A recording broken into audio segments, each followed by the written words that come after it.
안녕하세요. 3일의 법인 서스테이너빌리티 플랫폼의 권미업입니다. 지난 4월 30일에 KSSB에서 한국의 지속가능성 공시기준 공개 초안을 발표했습니다. 그 내용을 오늘 살펴보도록 하겠습니다. 목차는 첫 번째는 KSSB 공개 초안 기본 구조 살펴보고요. 그리고 제1호, 제2호, 제101호의 내용을 상세하게 살펴보고 마지막으로 향후 일정 말씀드리고 마무리하도록 하겠습니다. 먼저 KSSB 공시 기준의 기본 구조입니다. KSSB가 이 공시 기준을 제정하면서 고려했던 사항은 크게 세 가지입니다. 첫 번째로는 정보의 유용성, 그리고 두 번째 국제적 정합성, 그리고 마지막으로 기업의 수용 가능성인데요. 특히나 이 국제 정합성 측면에서는 EU나 미국에서도 지속가능성 공시 기준이 제정되고 있고 이러한 기준들과 상호 운용 가능한 ISSB 기준을 시작점으로, 왜냐하면 ISSB 기준은 글로벌의 가장 기초적인 베이스라인을 추구하는 공시 기준이기 때문에 이러한 ISSB 기준을 시작점으로 해서 기업들의 이중 공시 부담을 최소화하겠다라는 의도가 담겨 있습니다. KSSB 공시 기준의 기준서는 크게 3개로 구성되어 있습니다. 제1호와 제2호는 의무 공시 기준인 반면 제101호는 기업들이 선택하셔서 적용 가능하신 그런 기준서입니다. 제1호는 IFRS S1을 기반으로 작성된 지속가능성 관련 재무정보 공시를 위한 일반 사항을 담고 있고, 그리고 제2호는 IFRS S2를 기반으로 기후 관련 공시사항의 요구사항을 담고 있습니다. 그리고 마지막으로 101호는 IFRS 원문에서는 없었던 기준서이고요. 정책 목적을 고려하여 추가적으로 공시할 사항을 담고 있습니다. 네, 기준서별로 목차를 한번 살펴볼 텐데요. IFRS S1과 S2, 그러니까 우리 KSSB 기준의 근거를 삼고 있는 IFRS 원문의 목차를 먼저 살펴보고, 이게 KSSB 기준에서 목차가 어떤 변화가 있었는지 설명드리도록 하겠습니다. IFRS S1은 일반적인 요구사항을 담고 있고 주요한 내용으로 그 개념적 기반으로 공정한 표시도 해야 되고 중요성도 고려해야 되고 보고 기업은 연결 기준 이런 내용을 담고 있고요. 두 번째로 가장 중요한 이 지속가능성 공시는 반드시 4가지 핵심 요소를 공시해야 하며 그 핵심 요소의 주요 사항은 이렇습니다 라는 내용이 IFRS S1에서 가장 큰 포션을 차지하고 있었습니다. 그리고 그 다음으로 일반적인 요구사항, 판단, 불확실성 및 오류, 그리고 불호 이런 이제 목차였죠. 그리고 IFRS S2는 S1에서 담았던 핵심 요소를 기후와 관련해서 디테일하게 거버넌스, 전략, 위험관리, 지표 및 목표의 내용으로 기술되어 있었습니다. 그런데 이러한 목차가 KSSB 기준에서 어떻게 변경되었냐면 크게는 비슷합니다. 매우 비슷한데 살짝의 차이가 있었고, KSSB 공시 기준 1호에서는 첫 번째로 개념적 기반에 기존 IFRS에서 담았던 내용 그대로 가져오고 마지막에 핵심 요소라는 개념에 대한 설명을 간단하게 터치한 다음에 이 핵심 요소의 디테일한 내용은 부록의 2로 옮겼습니다. 그리고 일반적인 요구사항에서 지침의 원천 공시의 위치뿐 아니라 기후 공시는 필수이고 기후 외에 다른 지속가능성 관련 위험 및 기회에 대한 정보를 공시할 때는 부록 2를 참조하세요 라는 형식으로 바뀌었습니다. 네, 그리고 부록 2에 있는 내용이 KSSB 제2호 기후 관련 요구사항의 핵심 요소로 포함이 된 그런 구조입니다. 네, 그럼 제1호부터 상세하게 살펴보겠습니다. 제1호는 일반 사항이고요. 목적은 이 이제 지속가능성 보고의 전반적인 목적에 대한 설명을 하고 있고요. 이런 지속가능성 정보의 주요 이용자, 대표적으로 투자자가 되겠죠. 이 투자자가 투자 의사결정할 때 유용한 지속가능성 관련 위험 및 기회에 대한 정보를 제공한다라는 목적은 IFRS S1과 동일합니다. 그리고 적용 범위에 있어서 약간의 차이가 있었는데요. 적용 범위에서 첫 번째 줄에 있는 이 내용을 제가 한번 말씀드리고 싶었어요. 기업 전망에 영향을 미칠 것으로 합리적으로 예상할 수 없는 지속가능성 관련 위험 및 기회는 이 기준서의 적용 범위에서 제외된다. 사실은 이제 요 앞에 있는 이런 이제 위험과 기회가 이 기준서의 적용 범위예요 라는 측면만 계속 강조가 됐는데, 거꾸로 봤을 때 이렇게 기업 전망에 영향을 미치지 않는 것은 이 기준서의 범위에 제외됩니다 라는 측면에서도 한번 생각해 볼 필요가 있어서 기재했고요.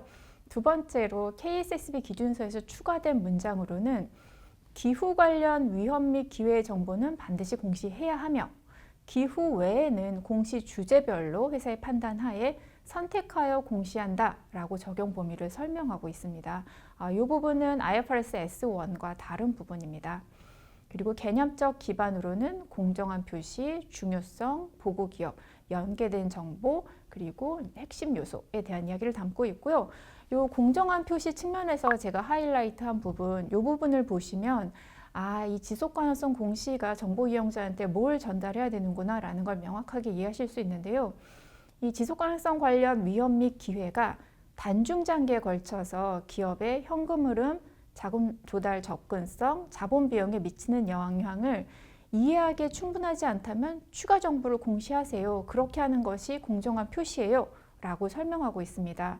그 말은 즉슨 이 보고서를 통해서 정보 이용자가 이런 지속 가능성 관련 위험 및 기회가 단중 장기에 걸쳐서 기업의 현금 흐름 등에 미치는 영향을 이해할 수 있도록, 충분히 이해할 수 있도록 정보를 담아야 된다라는 이야기입니다.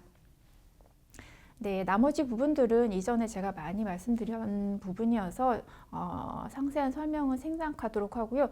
네 번째 연계된 정보만 다시 한번 살펴보자면 그 연계된 정보가 뭐와 뭐의 연계냐라는 측면에서 첫 번째는 이 위험과 기회 간의 연계도 있을 수 있고요. 그리고 지속 가능성 관련 재무 정보, 이 재무 정보 내에서도 연결성이 있을 수 있고 또 재무제표와 지속가능성 관련 재무정보 간에도 연계성이 있을 수 있기 때문에 이러한 연계된 정보를 충분히 공시하세요 라는 개념적 기반을 다루고 있습니다. 네, 그리고 일반적인 요구사항 측면에서는 첫 번째로 지침의 원천, 이 지속가능성 보고를 하시기 위해서는 여러 가지 다양한 다른 곳에 있는 지침들을 사용하실 수 있는데요. 그 지침을 사용할 때는 첫 번째는 지속가능성 관련 위험 및 기회를 식별할 때와 그리고 이렇게 식별된 위험 및 기회에 대해서 어떤 공시사항을 공시할 거냐, 이 공시 요구사항을 식별하는 거, 이 두 단계로 나뉘어집니다. 그런데 이 위험과 기회를 식별하실 때는 CSB나 CDSB를 사용하시고 참고하실 수 있고, 그리고 이제 그 위험과 기회에 대해서 어떤 공시사항을 공시할 거냐를 식별할 때는 거기에 추가해서 GRI랑 ESRS까지 추가로 고려가 가능하십니다. 네, 마지막으로 일반 요구사항 중에서 저 6번이 IFRS 기준서와의 차이점인데요. 기후 외에 다른 지속가능성 관련 위험 및 기회에 대한 정보를 공시하시겠다라고 하시면 부록 2에 있는 핵심 요소에 대한 공시 요구사항에 따라서 공시하세요 라는 문장이 추가되었습니다. 그리고 판단 불확실성 및 오류도 IFRS랑 동일하고요. 그리고 부록에서 2가 추가됐다는 거. 자, 많이 궁금해하시는 이 기준서의 시행일은 지금 공개 초안 상태에서는 미정입니다. 다만 이제 시행일이 언제로 확정되든지 간에 그 전에 조기 적용을 허용하고 있고요. 이 시행일은 이번에 이제 의견을 수렴한 다음, 이 공개 초안에 대한 의견을 8월 말까지 수렴하고 있고요. 그 수렴한 다음에 최종 확정될 때는 시행일이 확정될 예정입니다. 네, 지금까지 제1호의 전반적인 내용을 설명드렸고요. 지금부터는 ISSB 기준과 KSSB 공개 초안의 주요한 차이점에 대해서 말씀드리도록 하겠습니다. 이러한 주요한 차이점들이 지금 KSSB가 여러분들께 의견을 여쭙는 8월 30일까지 의견을 여쭙는 사항들이기 때문에 조금 더 자세하게 살펴보도록 하겠습니다. 첫 번째 사안은 기후 우선 공시입니다. ISSB 기준도 적용 첫 해에 한해서는 기후 우선 공시를 요구하고 있고 그 차년도부터는 모든 지속가능성 관련 사안에 대한 공시를 요구하고 있습니다.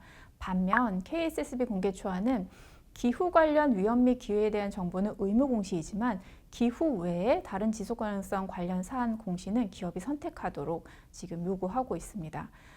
이 지금 기후 우선 공시를 하는 측면에서 KSSB가 고려했던 사항은 정보 유용성 측면에서 이 기후 관련 사안이 기업의 재무 보고에 직접적인 영향을 미치고 그리고 다른 주제들과는 달리 현재 시점으로 정량화가 용이하다는 점, 이런 점들을 고려했고요. 그리고 또한 기후 관련 위험이 글로벌 자본시장에서 매우 중요하게 고려된다라는 사실을 고려하여 이렇게 정했습니다. 다른 국가들의 추진 현황을 보자면 미국, 호주, 홍콩, 싱가포르, 뉴질랜드 등 주요 국가들에서도 기후 관련 공시 의무화만 먼저 추진하고 있는 상황입니다. 네, 다음은 보고기업입니다. 보고기업은 ISSB 기준과 KSSB 공개초안에 차이가 없습니다. 동일하게 재무제표와 동일한 보고기업으로 공시한다라는 거죠. 그럼에도 불구하고 차이가 없음에도 불구하고 여기서 강조했던 이유는 많은 기업들에서 정말 연결재무제표와 동일하게 모든 종속기업을 다 대상으로 정보를 관리하고 공시를 해야 되냐? 라는 측면에서 질문이 많으셨습니다.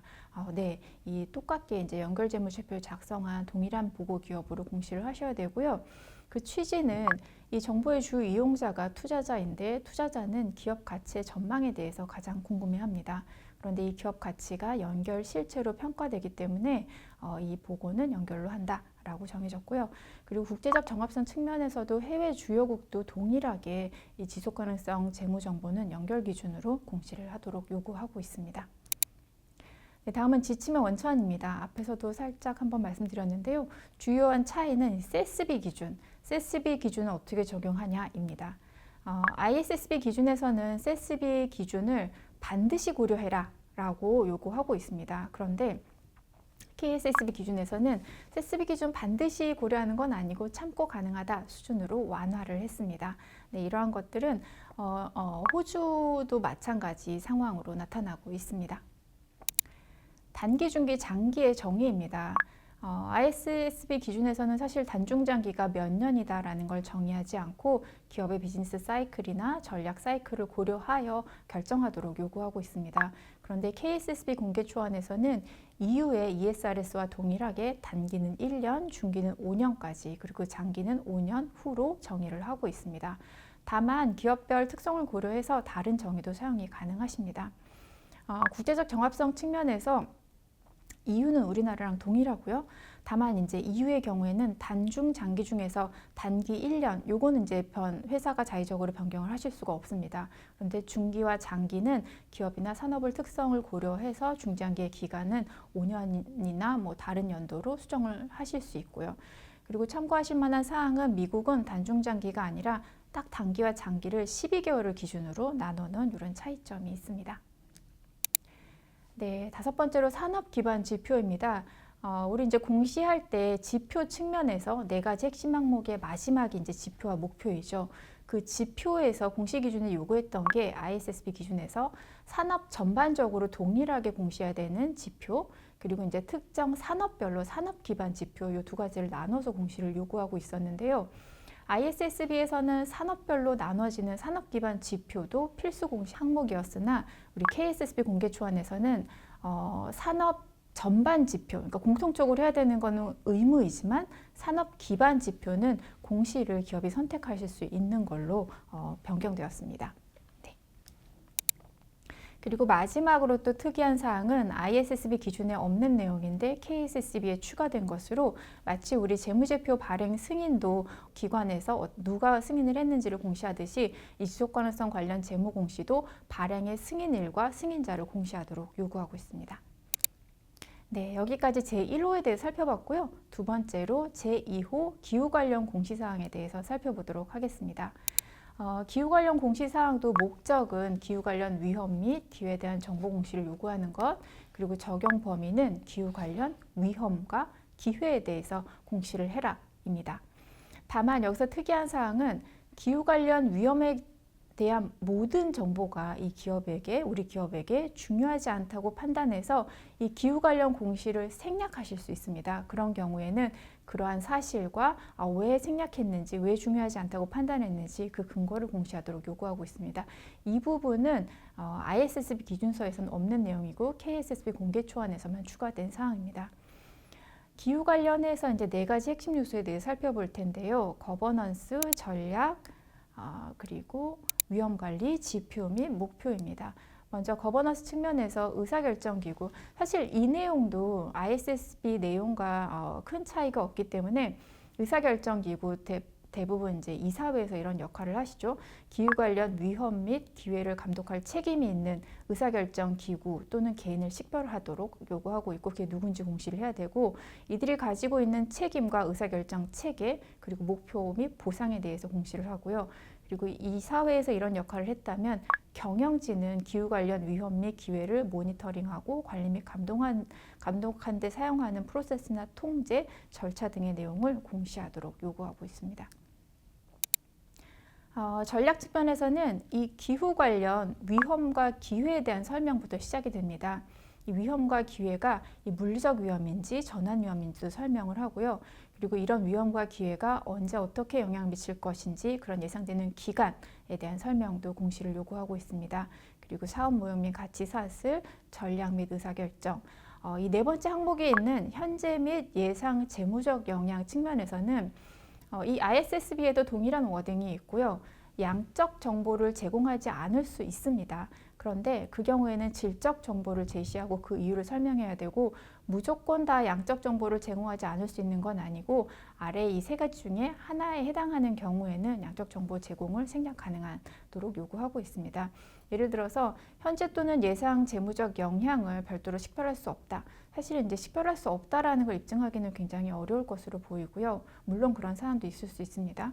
그리고 측정의 불확실성이 너무 높아서 양적 정보가 유용하지 않을 경우, 그리고 기업이 양적 정보를 제공하기 위한 역량, 자원을 갖추고 있지 않은 경우인데 이 하나하나가 실무적으로는 기업에서 굉장히 많으실 거예요. 왜냐하면 기업에서 이제 그 소규모의 ESG 팀의 역량을 고려하셨을 때는 역량이나 경험을 고려하셨을 때는 아직 우리가 직접적으로 이거 해본 적이 없는데 우리가 이거 역량, 자원을 갖추고 있지 않으니까 질적 정보로 대체도 되지 않아? 라고 생각하실 수 있는데요. 사실 이거에 대해서 구체적으로 그 누구도 그런 경우에는 공시하지 않아도 돼요 라고 명시적으로 설명은 할 수 없을 것으로 예상됩니다. 다만 이 ISSB나 KSSB에서 이야기하는 것들은 하시는 내용들은 이러한 것들이 마켓에서 뭔가 컨센서스를 이루어가면서 이런 내용에 대해서 의사결정을 할 수 있게 될 거다 라고 정리가 되고 있습니다. 그리고 마지막으로 전략에서 공시해야 되는 내용은 기후 회복력입니다. 이 기후 회복력은 기후 관련해서 여러 가지 불확실성이 기업의 위험으로 다가올 텐데 그거에 대해서 기업이 가지고 계시는 전략이나 사업 모형 측면에서 어느 정도 회복 탄력성을 갖고 있는지에 대한 정보를 투자자에게, 정보 이용자에게 공시하라는 것입니다. 그런데 이런 회복력에 대한 분석을 위해서는 시나리오 기반으로 이 지구의 기온이 얼마큼 올라갈 건지에 대한 시나리오 기반으로 분석을 하고 그 상황별로 기업이 어떤 회복력을 갖고 있는지, 어떤 전략을 갖고 있는지, 어떤 대응력을 갖고 있는지 공시하도록 요구하고 있습니다. 네, 위험관리와 지표 및 목표도 ISSB와 큰 차이가 없기 때문에 추가적인 설명은 생략하도록 하고요. 그 오른쪽에 있는 지표 및 목표만 한번 살펴보겠습니다. 말씀드렸던 이제 첫 번째가 산업 전반, 모든 기업이 공시해야 되는 7가지 지표가 있고요. 두 번째인 산업 기반 지표, 이게 공시 여부를 기업이 선택할 수 있다는 겁니다. IFRS, ISSB는 1번과 2번을 둘 다 의무 공시로 요구하고 있지만 우리나라의 KSSB 기준서는 2번은 선택할 수 있도록 열어두었습니다. 그리고 기후 관련 목표. 마지막으로 부록, 시행일도 아직 미정입니다. 이 또한도 의견 수렴해서 최종 버전 나올 때는 시행일이 확정될 예정입니다. 그리고 경과 규정 첫 해는 비교 표시 면제이고요. 그리고 기존의 GHG 프로토콜 외에 다른 방식으로 배출량 측정한 경우에는 첫 해에 한해서 기존 방법 사용이 허용이 가능합니다. 네, 제2호 관련해서도 ISSB와 주요한 차이에 대해서 살펴보도록 하겠습니다. 첫 번째는 기후 관련 정보를 미공시했을 때 우리 기업은 이 기후 관련 위험과 기회가 재무적으로 중요하지 않아요 라는 판단 하에 공시를 하지 않았을 때는 그 사실과 근거를 공시하도록 요구하고 있습니다. 이 내용은 IFRS 원문에는 없는 내용이고요. EU나 호주가 똑같이 우리 KSG 공개 초안과 유사하게 이 기후 관련 공시를 하지 않은 경우에는 그 사실과 근거를 공시하도록 요구하고 있습니다. 네, 스콥3 온실가스 배출량입니다. 이 부분은 ISSB 기준은 적용 첫 해만 스콥3 배출량 공시가 면제됩니다. 그리고 이 하단에 보시면 EU에서도 첫 해는 750인 이하 소규모 기업은 첫 해 공시 면제이고요. 750인 이상은 첫 해부터 공시해야 됩니다. 그리고 캐나다 같은 경우에는 두 번째 해까지 공시 면제인 거고요. 호주나 일본은 첫 해 공시 면제, 이렇게 초반에는 이제 어느 정도 공시 면제를 하는 이런 이제 흐름으로 가고 있고, 우리나라에서는 스콥3 배출량 공시를 하기는 한다. 다만 이 의무화 시기는 공개 초안에 대한 의견 수렴 후에 결정된 예정입니다.